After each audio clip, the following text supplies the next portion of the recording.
from this perspective, I've performed neurological exams on quite a few patients over my years.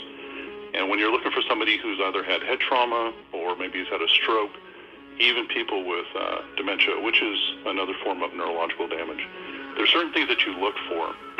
And my wife, when she saw Errol Spence enter the ring, she asked me, she's like, he looks like he's on marijuana.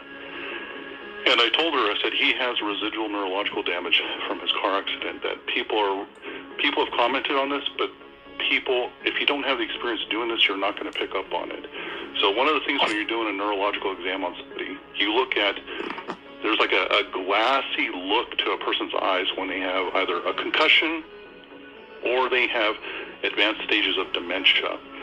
And if you compare video of Errol Spence before his accident, just do a little assessment on the eye exam of what I'm telling you. It is apparent. I mean, it is honestly, it is embarrassing how obvious it is that he's significantly compromised. So what I would say to this is just think back to what they did to Muhammad Ali when they let him fight with Parkinson's. People will let somebody get into the ring even though there's obvious issues with their ability to perform in a boxing match. So further evidence of this is listen to his speech patterns, start comparing his speech patterns before his accident to after. There is a distinct difference in his enunciation. I know part of that is because he has dentures, but even just listen to how he is formulating his words, his thought process. He's much, much slower. Now, another component to a sign of advanced neurological damage is a loss of balance. That's why as people age, primary cause of injury for older people is falls. And that's because as the nervous system degrades, the communication to the musculoskeletal system is also compromised. So a lot of the signs that people associate with aging as people get into the 30s in boxing or even sports, it's the first thing to go is your neurological system. So when people talk about timing, and if you kind of listen to what even Spence was saying, Spence doesn't even know what he's saying. He's just commenting that. He's like, oh, my timing was off. My timing was off. That is because his brain is not the same. Now, of course, you can add on to that alcohol abuse, sure. Dropping weight, water dehydration, of course. But he should have never been allowed to get into the boxing match. All you have to do is look at Ugas's fight. You can see a difference in the way he moves. Now, unfortunately, from the neck down, because he's a physical specimen, he looks amazing. But from the neck up, he is not the same person. So when you look at how badly he was beaten, I can't recall another fight where Crawford looked that good. That's not an accident. When you look at Errol Spence and how he couldn't defend himself, even the first knockdown was a blow where? It was a blow to his lower chin and to his neck. You throw somebody off their core stability, and they can't recover. He looked very clumsy last night. But once again, this is just something else that people want to admit because people are emotionally invested in the fight, emotionally invested in boxing. This, to me, honestly, it's very sad. It should have never been allowed to happen. But that's the history of boxing. Well, let me ask you this. First of all, have you called in before into this show? It's been a few years, gentlemen. Those were the words of Dr. 805, I believe his name is. And this claims made in this video are opinions of the caller and not of the actual channel. Okay. This was on BDA Boxing. And this was a doctor that claimed that he's seen neurological damage according to the eyes of Errol Spence. And I want to break down certain things. This sounded like a professional. I mean, he sounded like a doctor. I mean, I don't have his name per se.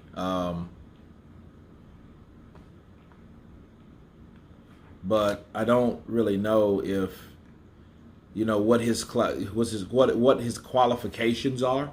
However, I can tell you based on what he said that could be a series of things on why Errol Spence looks the way he looked. It could be weight drain. It could be alcohol abuse. It could be the car wreck that caused damage to his head. And it could be those things. But he said that Errol Spence looked different in that fight against Terrence Crawford. Now, he also said that Crawford never looked like that in a fight, and he was never that dominant in a fight. And let me counterpunch. The irony of this is the guy that's calling in, the doctor, he's saying that a lot of these guys don't want to admit that Errol Spence shouldn't have been in there anyway, and they're emotionally invested. Now, the weird thing is, we don't know how he looks because he watches boxing himself, and we don't know if he's emotionally invested himself. You know, a lot of times these people say, well, you know, hey, these guys are emotionally invested, are the ones that are emotionally invested. So we don't know who he was going for, who he was rooting for. But for him, what made me suspicious, okay, what made me suspicious of that particular doctor, per se, is him saying that he's never seen Terrence Crawford look that good or have that type of performance. And obviously, he has to be a Spence fan because we've seen many performances like that from Terrence Crawford. Terrence Crawford dominates his opponents. Terrence Crawford stopped the last 9 of his opponents. So in those knockouts, why is it hard for you to believe, based on what you claim you've seen or didn't see rather from Terrence Crawford, to see that that was a dominant performance, and he's had dominant performances before? So I'm not really sold on this doctor guy, but based on what he's saying, though, factual things, you know, from the water or the rehydration, making weight, alcohol abuse, and the car wreck. Now, we know Errol Spence is involved in all of those. So why couldn't Errol Spence have a combination that hit him from each area? From alcohol abuse, because he was a wild boy for a while, chasing Keith Thurman, beating everybody else up, stopping guys in one round, hanging out with the Charlos, AB, and Javante, right? Why couldn't he be that guy, you know, that suffered that from that? Definitely the car wreck, you know, that would be a lot of times or a lot of people's choice, right, on why he would have neurological damage, right? So it's the neurological damage that he has, I think, is based on all of that. And here's this. Let's throw this in there. How about, doctor, how about it happened within the fight itself? See, there's no way of knowing what Errol Spence was dealing with, because he could have got dealt with, or the things could have got worsened in the fight. But I do agree with one thing he did say. If he was compromised, if he had neurological damage, he shouldn't have been in there. I agree. He shouldn't have been in there if he had those problems. Like I told people live yesterday, if Errol Spence wasn't supposed to be in there, if he had this concussion or if he had these type of neurological problems, okay, he shouldn't have been in there. He shouldn't have been cleared. But this is the sport, boxing, the sport that I love, that I hate so much. Because of this, because you probably would find a guy that wouldn't want to stop a fight to that magnitude, because for one, we've waited too long to see it and to hear it, and the networks cleared it. So guess what? We're going to get it.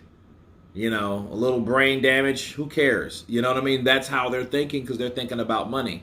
And they're thinking about this one opportunity, this one investment to make that money. But I don't believe the doctor had me in full belief until he made the Terrence Crawford comment. Because either he didn't watch Terrence Crawford a lot to see what he's done, or he just doesn't like Terrence Crawford anyway because he favors Errol Spence.